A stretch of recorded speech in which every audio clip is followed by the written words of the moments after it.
CS411 visual programming इसका GDB आया हुआ है। मोबाइल एप्लीकेशन डेवलपमेंट इंडस्ट्री के अंदर जो है वो ऐप्स बन रही हैं, नए नए फ्रेमवर्क्स आ रहे हैं।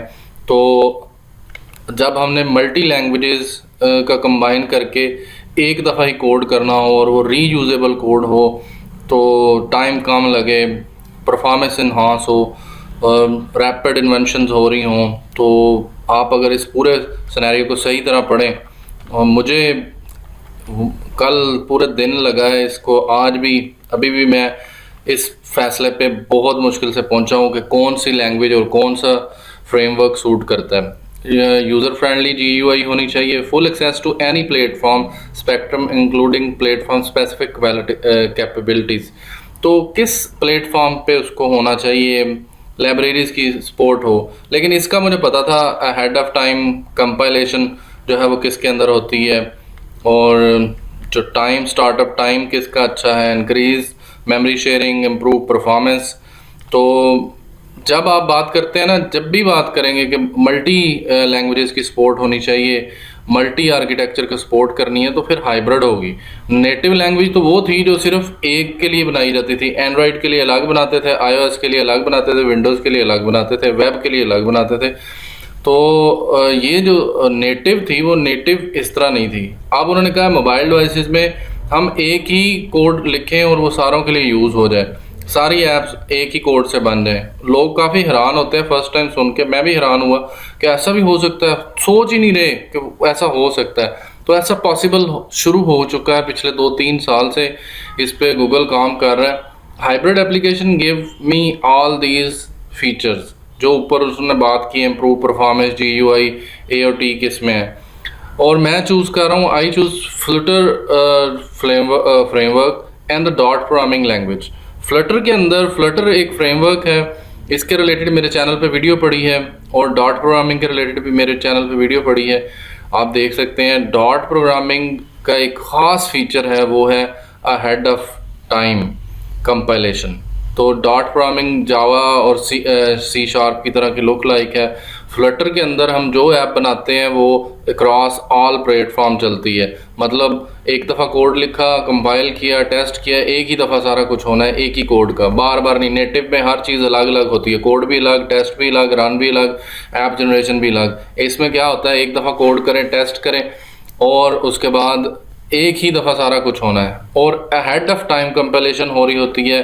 फ्लटर आपको देता है हार्ड रीलोड, जल्दी से ही जो चेंजेस करते हैं फ़ौरन रन कर देता है, तो उसका स्टार्टअप टाइम भी अच्छा है। इसके अंदर जो UI स्पेशली वो कहता है कि Flutter is use for UI, user interface बनाने के लिए यूज़ करते हैं। मतलब लोगों का दिमाग इस तरह सेट हो गया था कि इसका UI इतना अच्छा है कि क्या हम फ्लटर सिर्फ UI के लिए यूज़ करते हैं। आपने जो जवाब लिखना है, उन्होंने कहा है कि आपने पहली बात है नेटिव या हाइब्रिड अप्रोच बतानी है कि कौन सी चूज़ करेंगे, तो आप लिखेंगे हाइब्रिड। फिर उन्होंने बताना है कि आप फ्रेमवर्क कौन सा यूज़ करेंगे, फ्लटर या रिएक्ट नेटिव। रिएक्ट नेटिव मैंने क्यों नहीं चूज़ किया, क्योंकि वो हेड ऑफ टाइम काम नहीं करता, और उसके अंदर जावास्क्रिप्ट है वो इंटरप्रेटेड है, और डॉट प्रोग्रामिंग जो है वो कंपाइल टाइम है। तो head of time compilation possibly dot programming के अंदर है। तो क्लियर कट आंसर इसका फ्लटर और डॉट प्रोग्रामिंग है। और फ्लटर के एडवांटेज आप सारे देख सकते हैं, just in time, head of time compilation है, और फ्लटर जो है वो आपको हार्ड रीलोड का फीचर देता है। हार्ड रीलोड का फीचर होता है कि जल्दी से बिल्ड होके वो रन हो जाता है, पूरी एप्लीकेशन रीबिल्ड नहीं होती। तो इसको आप पढ़ सकते हैं, what is hard reload in Flutter, it is use head of time compilation for better performance. तो परफॉर्मेंस किस लिहाज से अच्छी है, मेमोरी यूटिलाइजेशन इसकी किस लिहाज से अच्छी है। ये जो पैराग्राफ था ना, ये मेरे जो मैंने जवाब दिया उसका सबसे बड़ी जान इस पैराग्राफ में है। लेकिन ये आपने उधर GDB में नहीं लिखना, ये मैं सिर्फ अपना आंसर प्रूव करने के लिए बता रहा हूँ। Some of the industry expert have predict that the flutter is the future of mobile app development. Considering the comparison above, it is clear that the flutter has entered the cross platform mobile development race very strongly. तो ये इसका feature है। आपने इसके साथ ये बताना है कि क्यों आपने डॉट प्रोग्रामिंग लैंग्वेज चूज़ की और फ्लटर क्यों चूज़ की। उसके लिए आप लोग यहाँ पे आ सकते हैं, ये इसके सारे फीचर्स लिखे हुए हैं। कि what is Flutter and React native. Stack overflow पे जो क्वेश्चन है मैंने देखा है वो कुछ ये था, इसको देख लें। What is difference between react native and Flutter. React native is also framework but उसकी कुछ कमियां हैं जो फ्लटर ने आगे कवर कर ली हैं। रिएक्ट नेटिव 2015 में आया, फ्लटर 2017 में आया, तो 17 में आते साथ ही इसने तहलका मचा दिया। और क्योंकि कंपाइलेशन टाइम है, कंपाइल करते हैं इसके अंदर, तो ये देखें यहाँ पे बहुत सारे उसके कंपैरिजन लिखे हुए हैं, क्या फ्लटर ने किया है, फ्लटर में ये चीज़ है, फ्लटर में ये चीज़ अवेलेबल है। द बॉटम लाइन आप पढ़ लें, since Flutter is essentially a portable rendering engine, Flutter does not need a bridge to do a UI update. तो इसके अंदर ब्रिज नहीं है। ये देखें, Flutter on release mode is AOT compiled, Flutter does not need a interpreter either. तो this one is the biggest answer. तो कि फ्लटर क्यों है, फ्लटर के लिहाज से मैंने यहाँ पे क्वेश्चन ढूंढे, which is better Flutter versus React Native. तो Flutter rank higher than 75.4 and React Native 62.5। तो आप क्लियरली देख सकते हैं कौन सा बेटर है। दोनों ही हाइब्रिड अप्रोच के फ्रेमवर्क हैं, तो हमने बताना था फ्रेमवर्क कौन सा अच्छा है। ये देखें, यहाँ पे बड़ा मजे का क्वेश्चन था, will Flutter kill React Native. Yes, Flutter is definitely going to kill React Native. तो आप ये कुरा के ऊपर आंसर हुआ है। Is Flutter is the future, whether Flutter will replace native apps, native app को रिप्लेस करने जा रहा है। Still remain a question while we wait for this answer. It is safe to say that the Flutter has a very bright future. Again, Java, Kotlin have similar performance indicators. Is Flutter is faster than native?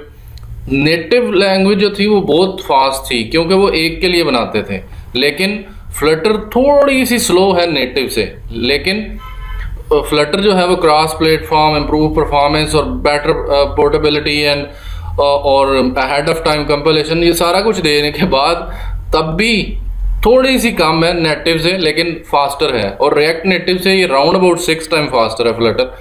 तो ये सारे जवाब। Will Flutter replace native? Of course eventually replace native development, ये हो गया। उसके बाद ये मैंने इसका एक बहुत सिंपल सा डिफरेंस रखा हुआ है। ये जी फ्लटर जो है वो फ्रेमवर्क है, रिएक्ट नेटिव ये 2017-15 ये किसने बनाया, गूगल ने, ये फेसबुक ने। रिएक्ट नेटिव ये डॉट प्रोग्रामिंग लैंग्वेज यूज़ करता है, ये एंड्रॉयड iOS के लिए है, ये एंड्रॉयड iOS और वेब एप्स के लिए है। App performance close to native language है, फेयरली रिवर्स्ड।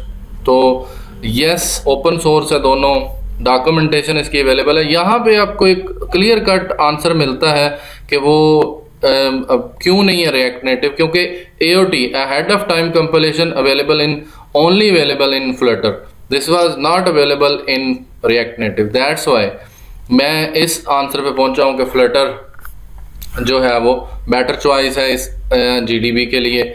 फ्लटर जो है वो आपको रीज़नेबल सारी चीज़ें प्रोवाइड करता है। आपने यही लिखना है कि फ्लटर जो है वो AOT इसमें है, कि कोड रीयूजबिलिटी इसके अंदर ज़्यादा है, इसकी 60+ फ्रेम पर सेकंड सपोर्ट है, कम्युनिटी सपोर्ट इसकी थोड़ी सी कम है, और गूगल क्योंकि एंड्रॉयड ऐप के लिए यूज़ करता है। तो सारा कुछ लिखने लिखाने के बाद हम बात कर सकते हैं कि Flutter is the best choice. और फ्लटर के रीजंस आप दे सकते हैं, फ्लटर के एडवांटेज लिख सकते हैं आप, Flutter having a better future. बस ये सारा कुछ आप इस तरह इसको लिख सकते हैं। Thank you, thanks for watching, please subscribe my channel.